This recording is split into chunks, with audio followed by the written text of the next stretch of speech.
Bem-vindas e bem-vindos a mais um evento da International Week Ufes 2021. Eu sou Yuri Leite, secretário de Relações Internacionais da Ufes. Nós teremos agora uma mesa redonda com reflexões sobre uma universidade internacional e rede internacional. Essa atividade será em inglês, mas posteriormente a gravação estará disponível no YouTube com legendas para todos assistirem. Tá? Durante a transmissão, vocês podem fazer perguntas em inglês ou em português no chat, e elas serão, se nós tivermos tempo no final, elas serão feitas aos apresentadores. Tá bem? Eu vou agora passar, então, a fazer a nossa apresentação em inglês, já que a maioria dos membros da banca não fala português. So now I'm going to switch to English. Good morning and good afternoon, everyone, and welcome to Ufes International Week 2021. I'm Yuri Leite, head of the international office at Ufes and your host. We now have a roundtable reflecting about the international university and the international network.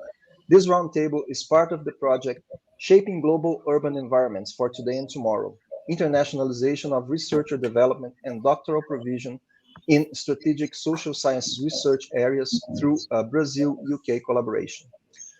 It's coordinated by Professor Catherine Winkeny, who is here with us. This is a British Council call. The Capacity Building and Internationalization for Higher Education call has as its main objective an effective operationalization of internationalization plans to support policies on future monitoring and evaluation by developing tools and metrics. Each keynote speaker has 6 to 8 minutes for presentation. So first of all, I'd like to invite Dr. Catherine Winkeny. She's a professor of research in global education and team lead for global learning, Education Without Boundaries, in the Research Center for Global Learning, GLEA, at the Coventry University, United Kingdom. Catherine worked as an occupational therapist for 10 years in health, followed by 10 years as an academic on the undergraduate and postgraduate occupational therapy programs within the health and life sciences at Coventry. She was awarded her PhD in 2009. Since 2010, she has held a full-time research role, initially as research fellow in learning innovation, and then for 4 years in the Disruptive Media Learning Lab, where she was conferred as Reader in Education Research and Pedagogy. In August 2017, Catherine started in GLEA, having helped shape the business plan. She was conferred as Professor of Research in Global Education in 2018. Her research examines contextualized and comprehensive internationalization, focused on local global perspectives on teaching and learning pedagogies, practices, and strategies, importantly including universities' connected engagement with society. Catherine works with a diverse range of national and international partners and has track record on the design and coordination of research and innovation projects, both nationally and internationally, and is widely published in the academic literature. So, Professor Wimpenny, the floor is yours. Thank you very much. Thank you so much. Thank you for that introduction, Yuri. And hello to all colleagues who are with us today or listening to this recording. I'm very privileged and pleased to be able to be part of Ufes's International Week. Yes, I think I didn't realize that introduction was so long, but I really thank you for explaining a little bit about the context of our work in the Research Center for Global Learning and my practice there as theme lead, where I work very closely with Dr. Arinola Adefila, who's going to be speaking shortly. So with my time available, I wanted to explain about some of the funded project work through the British Council that we've been awarded and which has really enabled us to examine international university partnership work in many ways. So I think it's important I share a little bit about the theme of my short presentation and cross-border learning spaces. And really, I think this is so important, you know, in really challenging us in our research practice, in enriching our learning, in inspiring us in so many ways. And I would say it's very much around these dialogic encounters that we grow and learn together. And in our partnership work, we've very much focused on our dialogue amongst our academics. I'll talk later about that, from professors to PhD students, to our wider community stakeholders, and very much looking across contexts not territorial borders, but with international perspectives, and in the interest of ethical spaces for learning, which most importantly are respectful and inclusive spaces, but more again on that later. I think importantly as well in our project work, we've had to work to define our understanding of concepts. So shared explanations of internationalization are here following Stein and Andreotti's perspectives on how we're working to create and keep alive modes of knowing and being. And I've added there that this really brings into play as well what Lucia and us all were writing about together in terms of this importance on our written and spoken dialogue and the ways in which we can relate and express our ways of knowing and what it is to know and who knows. And I think it would only be important to acknowledge this importance of not underestimating cross-border learning and language issues. And I'm very grateful we can speak today in English, but we have concerted efforts wherever possible to respect and have our Portuguese speakers as well. And we've written and presented in both, but I think it's a key area to be very mindful of. Cross-border learning follows Moore's call, and I think this is very much around our work. We want to celebrate and engage together in recognizing this complexity of our education landscape and the complexity of the challenges facing us in our societies, and to promote education through this dialogue, but not just dialogue, but through action. And as Freire quite rightly says, you know, in true dialogue, we're not teaching one another, nor are we self-taught. We are with one another. We work with one another, but we are very aware of context in that. And I think it's really important to talk about the key external influences impacting internationalization goals, not least in our respective university contexts. We know these, we've been talking about them a lot, the political, the socio-cultural debates, the government policies. Only today I was reading in the Times Higher about the federal funding cuts. We too have had funding cuts for research projects, leaving projects left, not to be finished completely. You know, all this is very difficult work. We're working within regulatory frameworks, accreditation frameworks. We're very mindful of our universities sometimes focus overly on the rankings and metrics, which certainly impact our fields of studies. We also know that our universities are under pressure to strategically internationalize curriculum, and in some ways very much at the heart of this for our students to acquire capabilities as global and local citizens. Coventry is very mindful of its international agenda.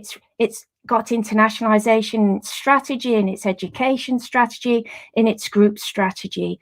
But we know in this project work and through challenges such as COVID, climate change, prejudices, poverty, and inequalities facing our interconnected communities, that higher education has a lot to do.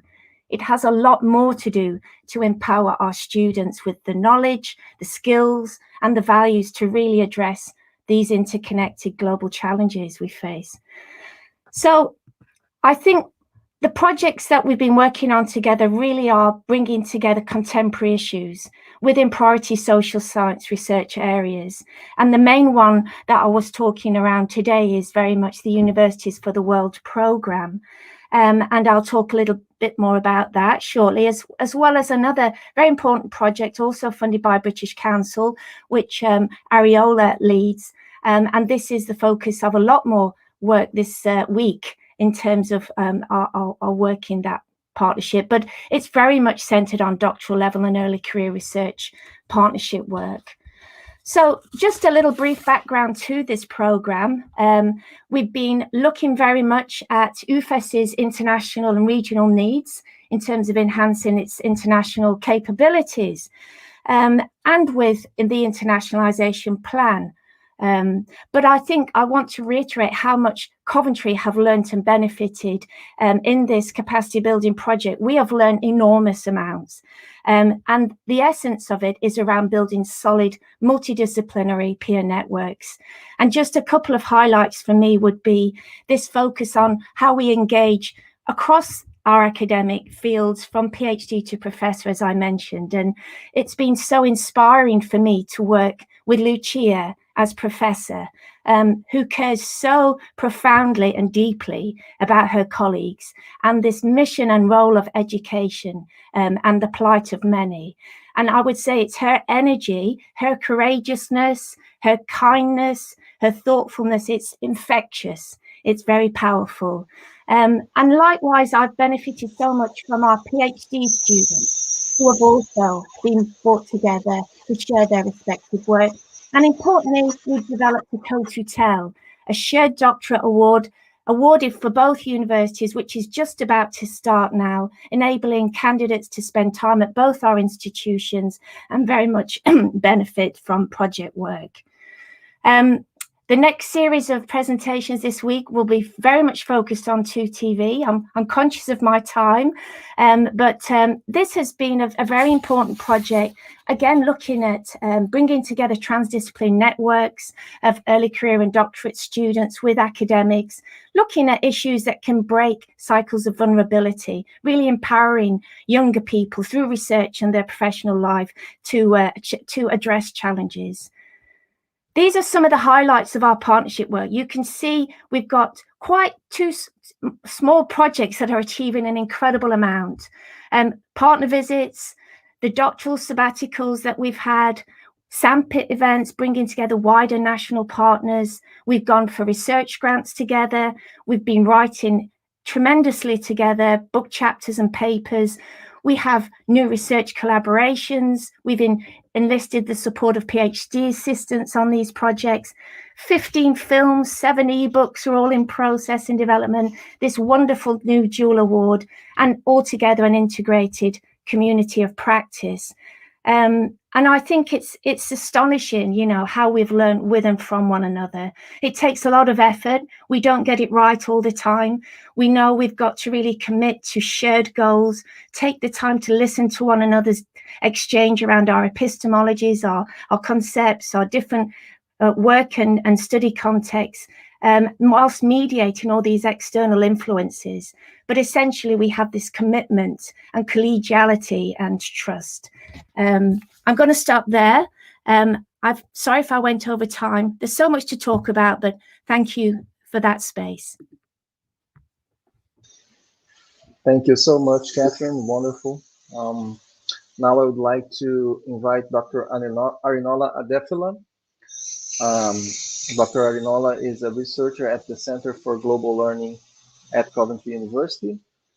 She has focused on the utility of education as a public good and a tool for transformational social development through her career.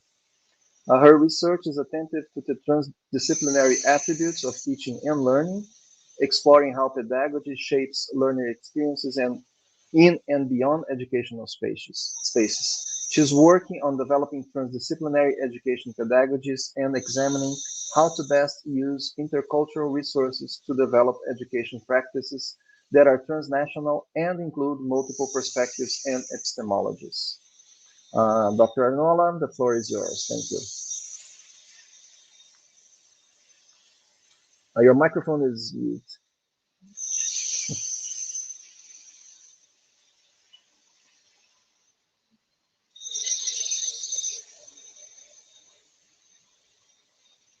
We can't hear you. I think your mic is mute.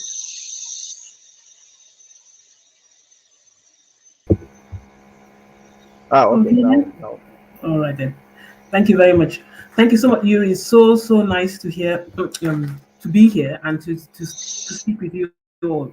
I am so happy to be part of this week because I've heard so much about internationalization at Ufes. I almost feel as if I've been there, even though I've not. So again, thank you so much to Lucia and Yuri and so many other colleagues, Tanya, Patricia, that have helped us to understand the internationalization process at Ufes and in Brazil as a whole.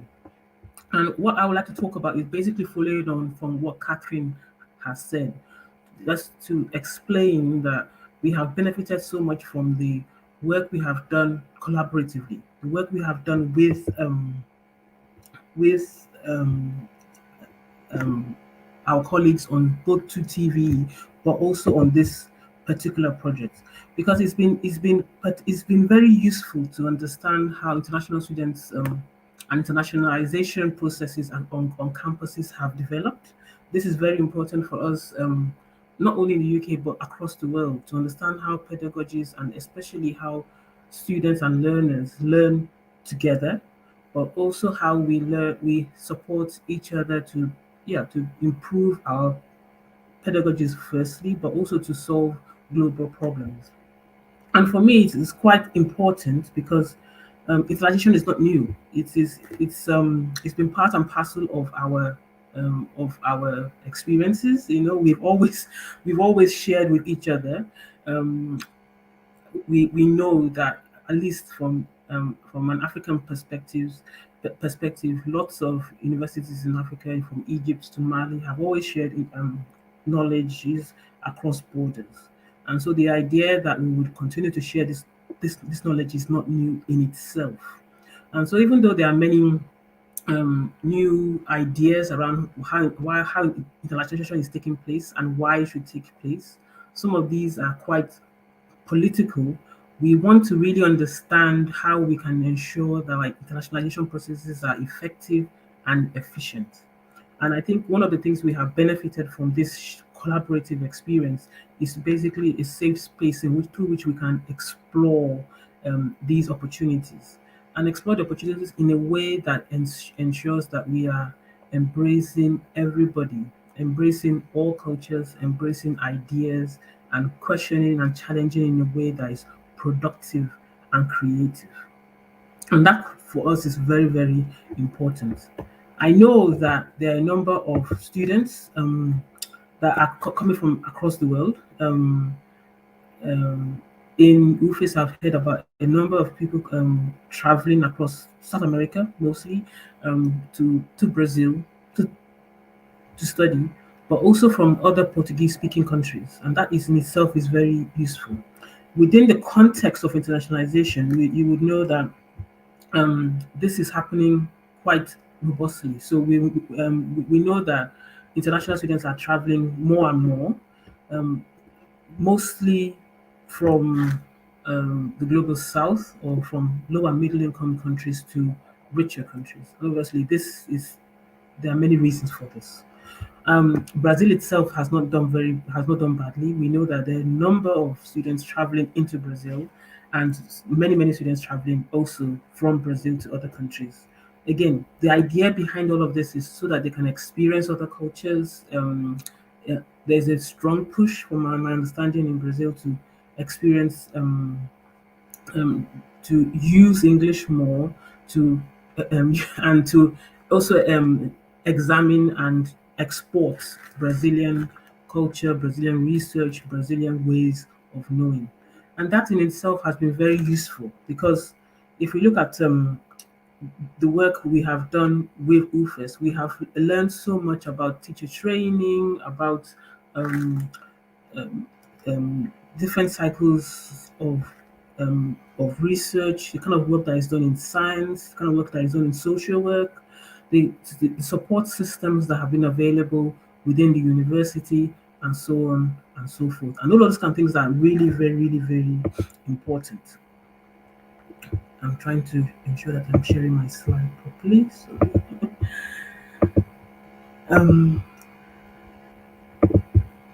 And for me, it is important that we are able to help understand how much globalization has accelerated or decelerated the pace of internationalization. From the slides you are seeing, you can see that it is globalization in itself may have made this cross-border exchange richer, but there are some ways in which it has also thinned out the lens through which we view each other. So for so many people are traveling to countries where English is spoken, and English has become prioritized or valorized in many ways.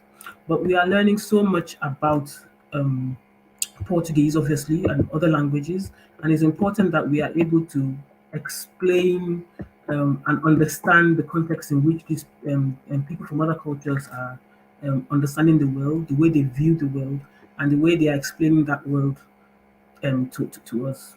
Some of the work I've done with Lucia and Yuri is around the Science Without Borders work. We're looking at exploring how much Brazil has invested in that program, and how beneficial it has been to people to, go across borders to different countries, learn about different cultures, share their own practice with us. So, like Catherine was saying, we have had people from on that program come into our center and share practice with us, written with them, and all sorts of other things. It's also particularly important that this is done quite common, extensively in Asian countries, where the exchange is much broader. So the benefits of this kind of exchange really are around epistemological diversity. So I have learned, like Katherine was saying, about Brazilian culture, Brazilian drinks. We have learned a lot about the political, social, cultural practices, and then it helps us to understand how we navigate the world. The diversity in itself is complex, but because we have to support each other and ensure that we have moral and ethical practices across these different contexts, we are obliged to think with each other, to think about new and creative ways of working collaboratively. And this kind of problem solving is really important for the world in which we live in. It's almost impossible to live in, because of the complexity of the world we're in now, to not negotiate our boundaries, negotiate how we can be innovative with the way we step across each other's work, step across each other's spaces.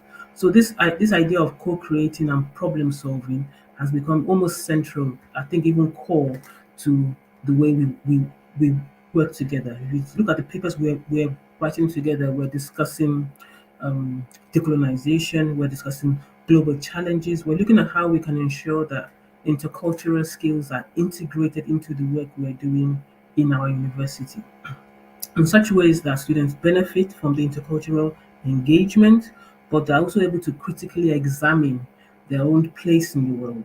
And you'll see this in some of the work we'll be doing this week with 2TV. I think it's quite important that as global citizens, we're able to share with each other, because we are sharing the planet. we are part and parcel of it, and so it's quite important that we are able to navigate our citizenship of this space. And if we want our children and grandchildren to continue to enjoy this space, we need to tackle some of these global challenges. Climate change is a big one, as you can see. This is what's happening in COP26 this week and last week, but also things like inequality and poverty. And for us in the Center for Global Learning, things like education, access to education, and ensuring that everybody has those fundamental rights are also part and parcel of our work. Obviously, this is not without challenges. Language is a big problem. So we are speaking to you in English, and that's a very it's easier for us to speak in this way. But we understand that the way we make meaning of things and the way we make meaning of the world can be different. So when I speak to Yuri or Lucia or Tanya and my Raphael and others, we have to take the time to understand what is meant by words. Some words may be the same, but they're actually different. And it takes more time to understand each other, and that is part and parcel of our learning, and why we have to be careful with our collaboration. This collaboration is weaved into the relics of history. So we do have to acknowledge the areas through which hierarchies and systems of power and structures have skewed the ways in which we live and the ways in which global flows across boundaries take place. We always discuss this political element in and with each other. And also the complexities of commercialization, especially commercialization of education. So while we're very proud of internationalization, we are very aware that this has been driven in many ways by commercial practices, which don't necessarily herald education itself or the learning process. And that is why we have to be quite ethical in what we do and how we co-develop the practices we are working on. We have been working specifically on how how people in Brazil and the UK view education, how we can learn together, and how we can share what we are learning together. Because as Catherine was alluding to, for us, education is much more than just learning facts. It's not just about skills or competencies. It's about a way of life, about a way of being, and that in itself is really important. We need to find ways through which we can communicate better and ensure that we are being fair to each other, ensure that we are being, I guess, wholesome and holistic with each other. And it's quite telling that if in our 2TV conference, we'll be talking a lot about Ferrer, and it's again celebrating the 100th year of his birth, because for us he spoke to us a lot about how education is integral to our lives. It's not just about the things we learn in the classroom, but also beyond the classroom. So even Arinola, though, sorry, sorry, I'm sorry to interrupt you, but your time is. Okay, then I'm so sorry. I'm going to stop sharing, and thank you so much for sorry about that. Speak. I couldn't see you. I'm sorry. Yeah, no, exactly. I thought you would say my face, but actually you don't. So I'm sorry about that. Thank you. Thank you so much. Thank you very much. Okay, so thank you very much, Arinola, and sorry that I had to interrupt you. So now we're gonna call Dr. Gary Spolander. He is a professor of social work in the School of Applied Social Studies at Robert Gordon University in the UK. He originally trained at the University of Cape Town, South Africa, before moving to the UK and working in a variety of social work, public health, and management positions in social work and the National Health Service. He has led and participated in a number of international projects. His research interest is in international social work, structural inequality, public health, mental health, children and families, leadership and management in health and social care. So welcome, Dr. Spolander, the floor is yours.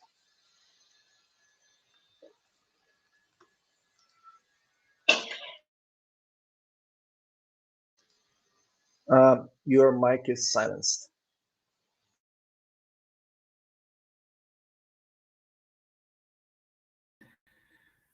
Okay, thank you. I'll try again. Thank you. Good afternoon, everybody. Boa tarde. Thank you for the opportunity to come and talk to you today regarding the work that we have done together. So I'm just trying to get my entire screen. Hopefully my presentation is showing.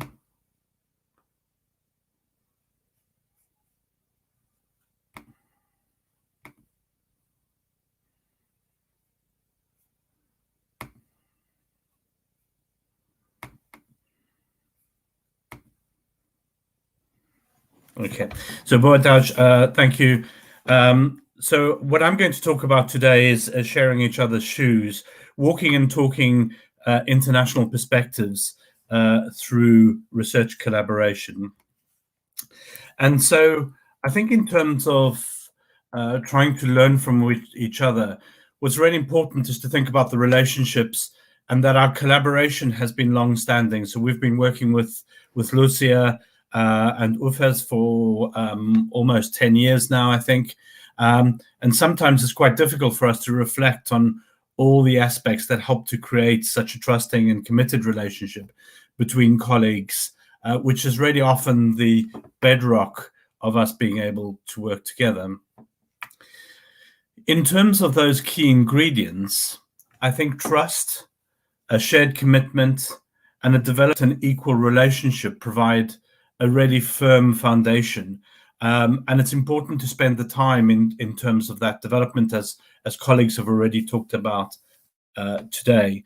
And for us to constantly be seeking new opportunities for us to work together, to be regularly communicating, and to have plans of work which transcend not just the immediate challenges, but also things for the future. And so I suppose in terms of my presentation, again, I just wanted to reflect on the international context of international research. And as we all know, that often our universities, as our employers, have a variety of strategic plans and professional initiatives, all of which are constantly promoting this idea of international collaboration. But often the emphasis in those collaborations is on market-friendly approaches. And we ourselves as academics are often encouraged to approach or to promote the achievement of quantitative targets within our institutions, often for academic output, being mindful of journal weightings, the number of citations that those journals generate, etc. But as social workers, we're also particularly aware that professionally not everyone has access to international journals. There are the problems of language, of communication, and of finance sometimes. And so we're sometimes caught by this conflict, or the being pointed in two directions.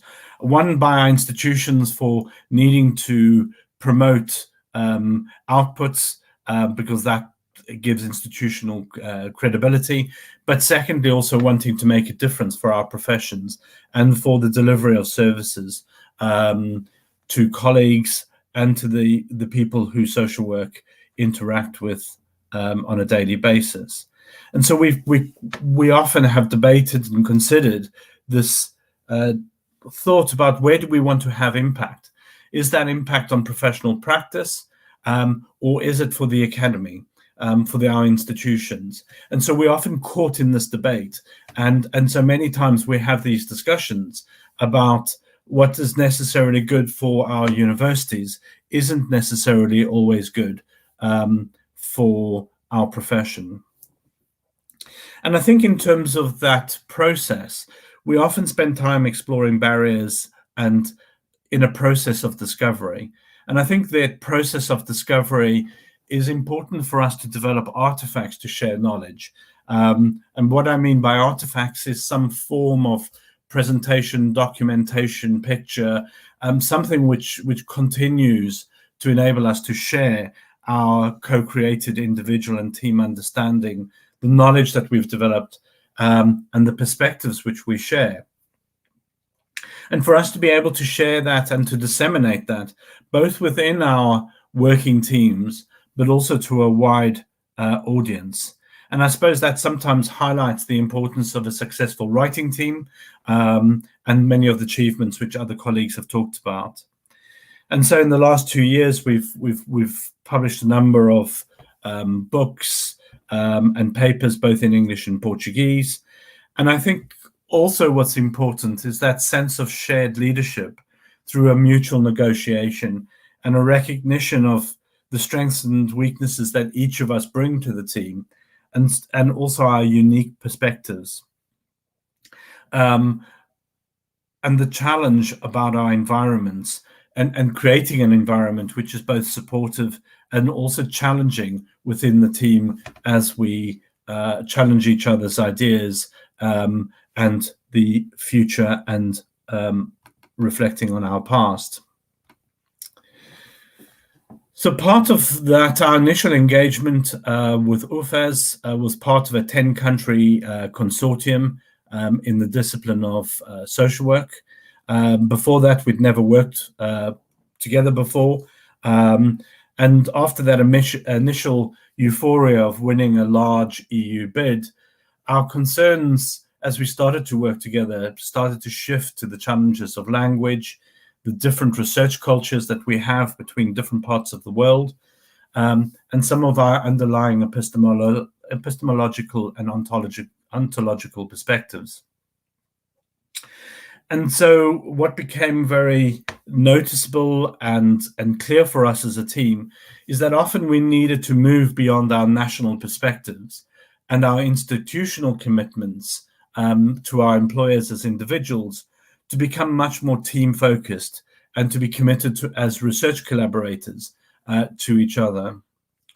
And that's often for us, I think, has been a journey through developing research questions and concepts, exploring language, as we've talked about already this morning, theoretical approaches, and personal and professional realities. And I think that's one of the real challenges, is that when we work together as a group, that clearly we have those commitments to each other.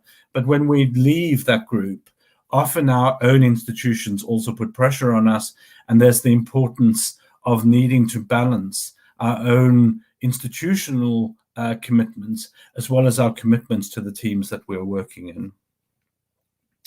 And I think part of that exploration of historical, social, economic, and psychological circumstances of each of us as collaborators supports the idea and the work for us to share our combined knowledge. So, for instance, the challenges of capitalism, austerity within the UK, and maybe rising economies such as in Brazil. And that leads us to thinking about decisions that we need to make for the future. And certainly for us is about looking for more research funding, is constantly trying to create opportunities to strengthen and maintain that commitment that we have to each other, and to develop critical models of international research, so that what we are constantly doing is questioning and challenging rather than just accepting things for what they are. And I think within that, clearly we have a core set of members, a community of practice, if you will, which really transcends some of our individual professional disciplines. So we combine, we're just not social workers working in this, as you've heard today, we're educationalists, economists, and so we bring unique perspectives, which at a transdisciplinary level helps us to understand the world in a very different ways. And one of our ongoing challenges includes funding, and for instance, the involvement of Cuba, who've been less formally to date in our group, but often for political and economic reasons, inclusion has been much more challenging, despite the uniqueness and importance of its voice in international research collaboration. And so constantly we are challenged by this idea about what we believe professionally, what we believe collectively, and how do we try to work imaginatively to try constantly engage in more and more opportunities for funding and to work together and to support one another and to challenge. And that was largely what I was only going to talk about today. So hopefully I can stop sharing and Yuri's face has appeared and I've met my time requirements. So thank you very much. Thank you so much, Gary, for your presentation. Now we're going to move on to Dr. Richard Tomlins. He's Associate Head of School, Enterprise and Innovation, School of Marketing and Management at Coventry University. He is an internationally recognized expert on the creative economy, social value, and entrepreneurial innovation, social enterprise, community cohesion, regeneration, equalities, and social inclusion. His track record includes driving business and social gains through commissioning, procurement, and social impact measurement. Welcome, Dr. Tomlins. The floor is yours. Thank you very much. I'm just going to check that you can all hear me for one. So, Yuri, shout out. Yes, we can hear you and we can see your presentation.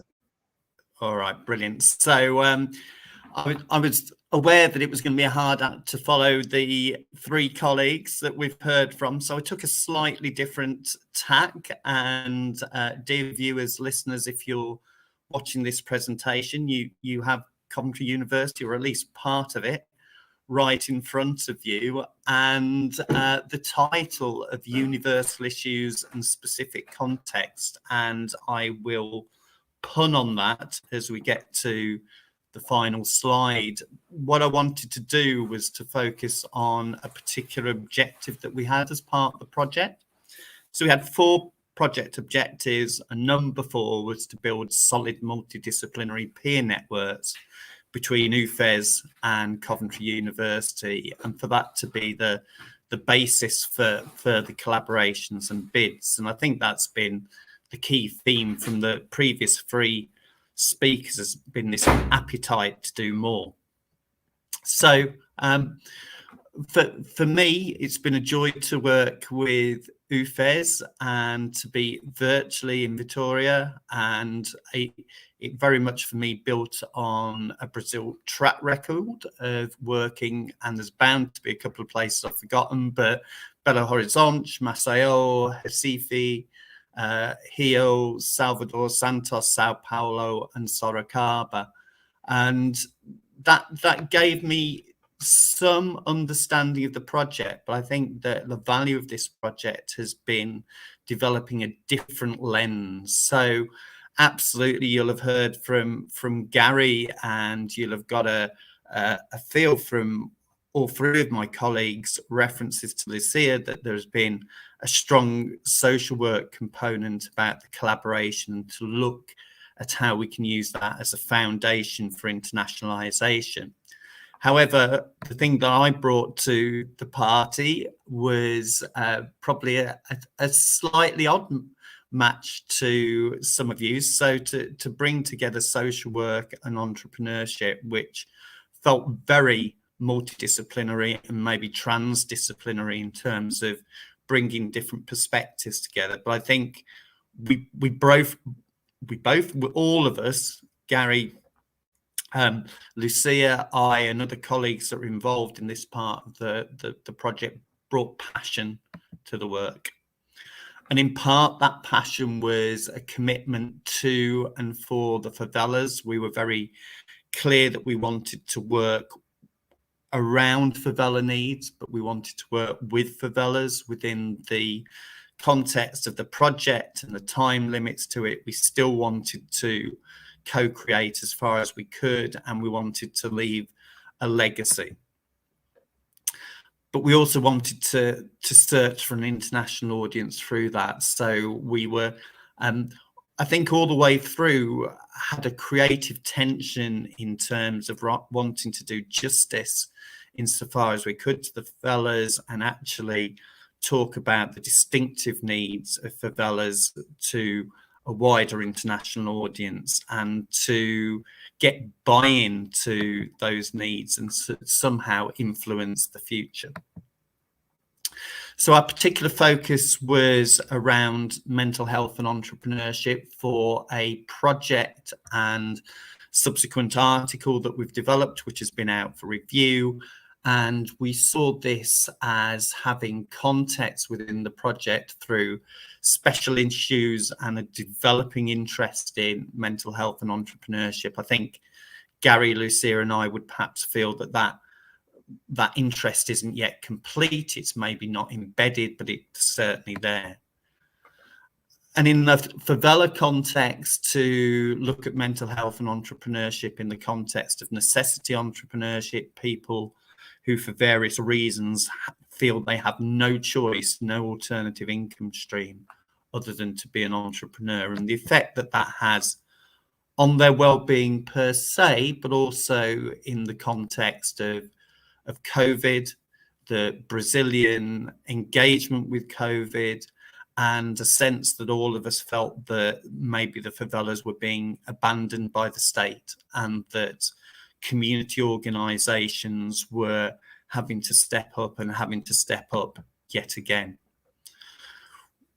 So in terms of the research process, we took some succor from the fact that we were directly investing into community organisations who are very much the civic anchors across the favelas that we worked in and within and for. And our focus, I think, ultimately became one of resistance and change. We had a lot of debates about our theoretical roots in terms of writing the article and finding an academic audience. But I think it was very much around power, resistance, and who are the key change agents around supporting the mental health and well-being of entrepreneurs. So my reflections, my personal reflections on this is, I guess it's been a powerful reminder that some of the language and terms that even we don't see as jargon are not necessarily every day. We had a debate about, I remember, about what necessity entrepreneurship meant, which to me was very everyday. But I needed to unpack that, and equally some of the social work terms of colleagues, I was asking, well, exactly what's meant by that. So I think that's an important reflection from transdisciplinary, but also in terms of the internationalization process, and a reminder that the conventions of our disciplines are deep rooted. We wrote, I think, the first iterations of the article with very different styles and from very different perspectives. I think the distance has been a challenge. We've used Zoom, we've used Teams, we met very early in the project, but to clear away the clutter of those conventions and those set ways, I think would have been much easier face to face. And actually for me, I missed being in the favelas again and actually having that very direct engagement. So I think immersion is still, well, maybe it's our need, it's certainly my need. And I think that immersion process is important in the internationalization agenda in terms of giving roots and energy and true understanding to the internationalization process. And actually, one of my reflections is maybe UK expectations were the biggest constraint. Gary and Lucia and I had very animated conversations about which journal we should target. And for Gary and I, we have a relatively narrow window now of the journals that are regarded to have merit and worth in a UK context, whereas actually if we took our UK blinkers off, we might have seen a wider opportunity. So my final slide is to say, and yet, despite those challenges, we've formed and strengthened friendships. Thank you. I echo the thanks to you, Lucia, for your generosity of spirit and humour and your patience. We have co-created, maybe not as beautifully and organically as I would have liked. It would have been easier in country, but nevertheless, our research and our internationalization process, I think, has genuinely touched the favelas that we've worked in. And in that sense, we have endured, we have tackled the challenges of pandemic as well as the project challenges. And I think we have an important message. And my important message is the pun on the title at the start, which is to turn it around and to say, within the specific context of the internationalization of Ufes, there are universal issues. And you have my commitment, Ufes colleagues, that we will continue to invest energy in tackling those universal issues. Thank you for listening. Thank you so much, Dr. Tomlins.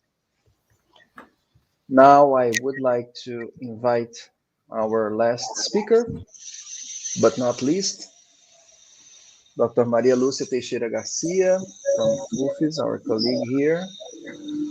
She's a full professor of Professora Titular in our system at the Department of Social Work and the Graduate Program of Social Policy at Ufes. She's leader of Theme 1 in the Internationalization project CAPIS Sprint. Her theme is Social Issue, Contemporary Challenges in Public Policies, which involves 3 graduate programs at Ufes: Social Policy, Education, and Public Health. She's the main responsible for this roundtable since she has been developing research with colleagues from Coventry and Robert Gordon universities for a number of years. Lucia, thank you so much. The floor is yours. Thank you very much. Primeiro, bom dia a todas e todos que nos ouvem. Acho que a gente precisa falar algo em português. I will share my presentation. I prepared, but I have a few minutes and I will try to be clear in my message. First of all, we need to think in the other side. We live at Brazil. Now we have more than 600,000 deaths by COVID-19. The social policies and social rights are by attacking for federal government and the environment destruction that we are facing in present time. So we need to remember that this reality, how affect us at Ufes. Second, we need to remember Ufes is the federal university at Espírito Santo, and his budgets are by systematic cut by federal government. And the internationalization process, we need to ask, international for whom? This is part of our question that we discuss with colleagues day by day. So we are engaged. We are working at the largest higher education institution at the Espírito Santo state. Our logo in Latin, docet omnes gente, it means in English, teach all people, or teaching for all, or in Portuguese, ensinai a todas as pessoas. We have a huge number of professors, staff, undergraduation, graduation students. And we have around 103 undergraduation programs in person or e-learning Moodle. In total, we have around 5,000 new learners, new students per year. We have 62 master and 32 PhD programs. And Ufes is recognized as a national and international of its quality higher education. But in Brazil, 7.2% of all students at public university in Brazil are poor or extremely poor.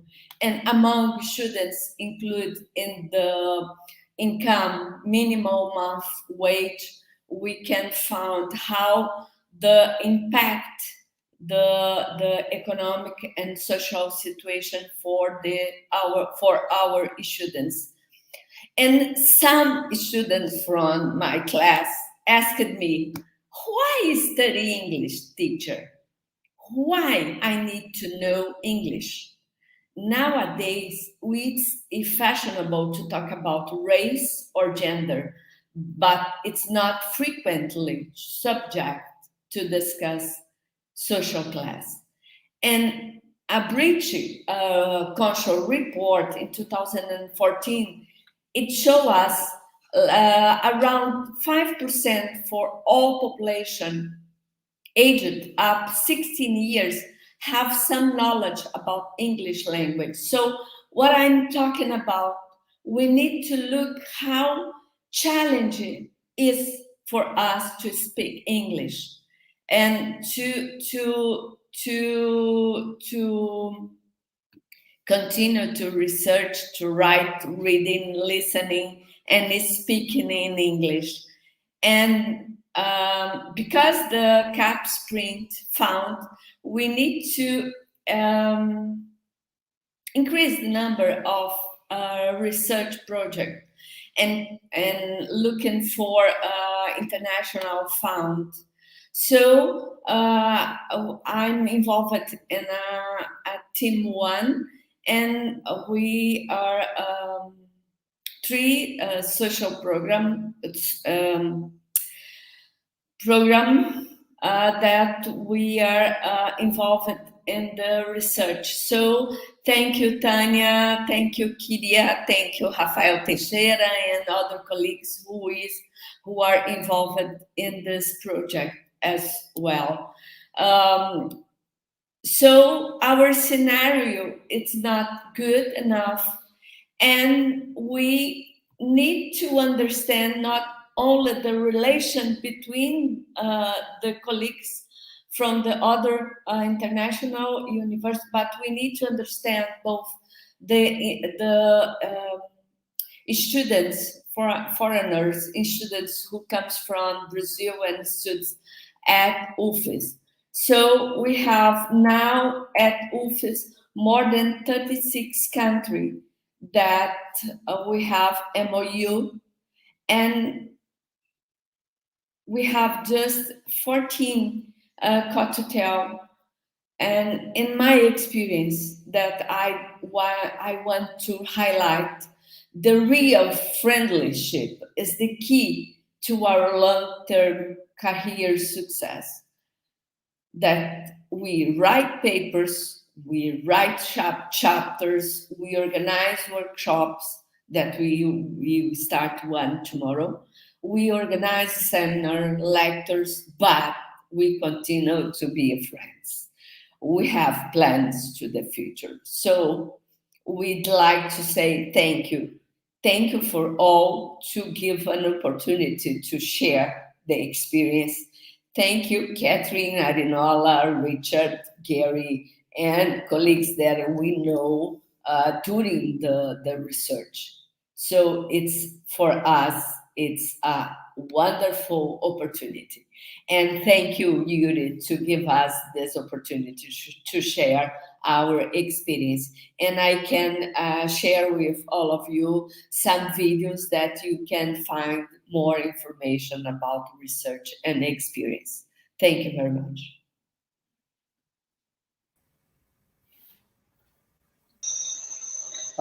Thank you so much. Obrigado, Lucia, Arinola, Catherine, Gary, and Rich. It was wonderful, excellent presentations. I think we should move on and strengthen our connections between Brazil and Coventry and UK, Robert Gordon as well.